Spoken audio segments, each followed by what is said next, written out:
Қайырлы күн, құрметті оқушылар.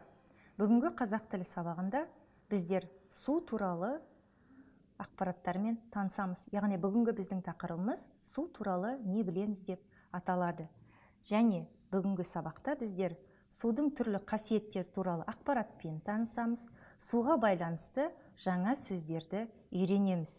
Ендеше оқушылар, сабағымызды бастайық. Экранға назар аударыңыздар. Сіздерге су тақырыбына байланысты 5 сөз және 5 сурет берілген.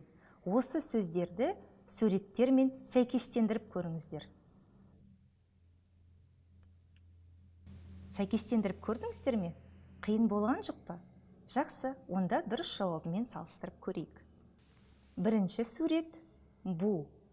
Екінші сурет жаңбыр. Үшінші сурет тамшы. Төртінші сурет қар. Бесінші сурет мұз. Ал сіздердің жауаптарыңыз дәл осылай шықты ма? Жарайсыңдар балалар. Енді менімен бірге осы сөздерді бірге қайталаймыз. Бу, жаңбыр, тамшы, қар, мұз. Бәрекелді оқушылар. Енді келесі тапсырмаға назар аударайық.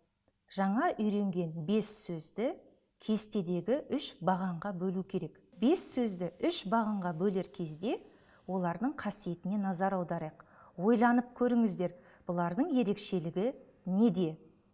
Осы 5 сөзді бағандағы сұйық, газ түрінде, қатты түрінде кездесетін пішіндеріне байланысты орналастырасыздар.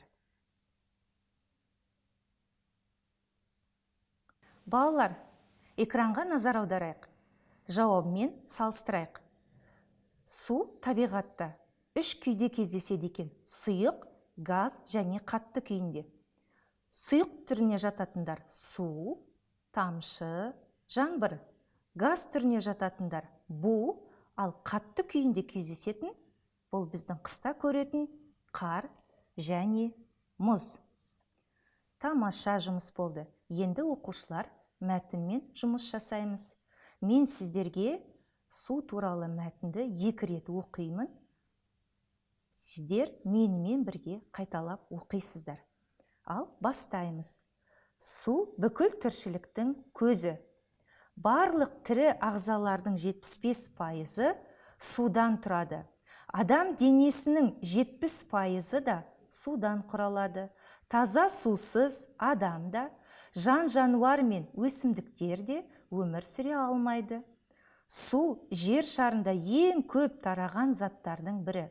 Ол 3 түрде: бу, су және мұз күйінде кездеседі. Су түрлі пішінге ене алады: қатты, сұйық және газ түрінде. Бір түрден екінші түрге ауыса береді. Мысалы, күздегі жауын, қыстағы қар мен мұз айдыны және тағы басқаларын атауға болады. Қайталап үлгердіңіздер ме менімен бірге? Ендеше тағы бір рет оқып көрейік. Бастаймыз. Су бүкіл тіршіліктің көзі. Барлық тірі ағзалардың 75% судан тұрады. Адам денесінің де 70% судан құралады. Таза сусыз адам да, жан-жануар мен өсімдіктер де өмір сүре алмайды. Су жер шарында ең көп тараған заттардың бірі. Ол 3 түрде: бу, су және газ түрінде. Бір түрден екінші түрге ауыса береді. Мысалы, күздегі жауын, қыстағы қар мен мұз айдыны және тағы басқаларын атауға болады. Менімен бірге үлгеріп оқыдыңыздар ма? Жарайды балалар. Енді осы мәтінге байланысты келесі тапсырманы орындап көрейік. Құрметті оқушылар, экранға назар аударайық. Сіздерге мәтіндегі ақпараттар бойынша кесте берілген. Кестедегі әр сөйлем ақпараттардан тұрады. Олардың дұрыс не бұрыс екенін анықтау үшін жанына я немесе жоқ сөздерін қоясыздар. Ал енді тапсырманы өздеріңіз орындап көріңіздер. Барлығымыз орындап үлгердік пе? Жарайсыздар балалар. Енді жауабын бірге тексерейік. Бірінші сөйлем. Барлық тірі ағзалардың 90% судан тұрады.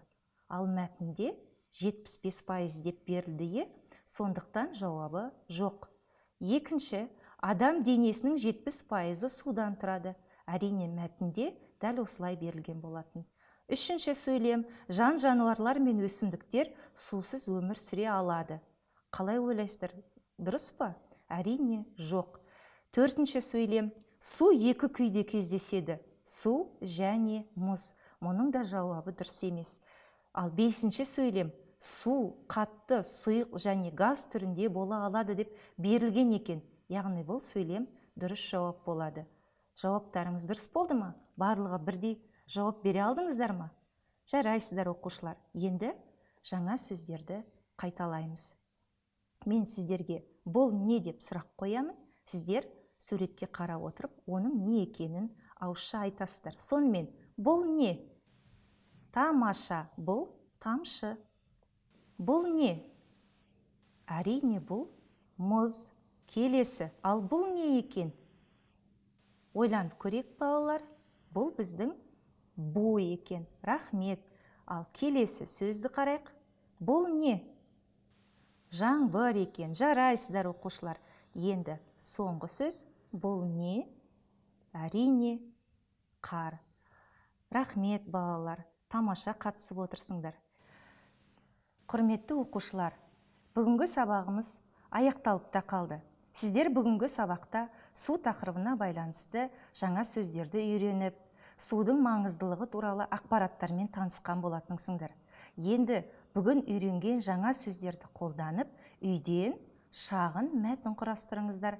Ол судың маңыздылығы, судың қажеттілігі туралы болуы мүмкін. Ал құрастырған мәтінді өздеріңіздің мұғалімдеріңізбен, ата-аналарыңызбен бірге отырып, талдап, тексересіздер. Сабаққа белсене қатысқандарыңыз үшін көп рахмет. Келесі сабаққа дейін қош, сау болыңдар.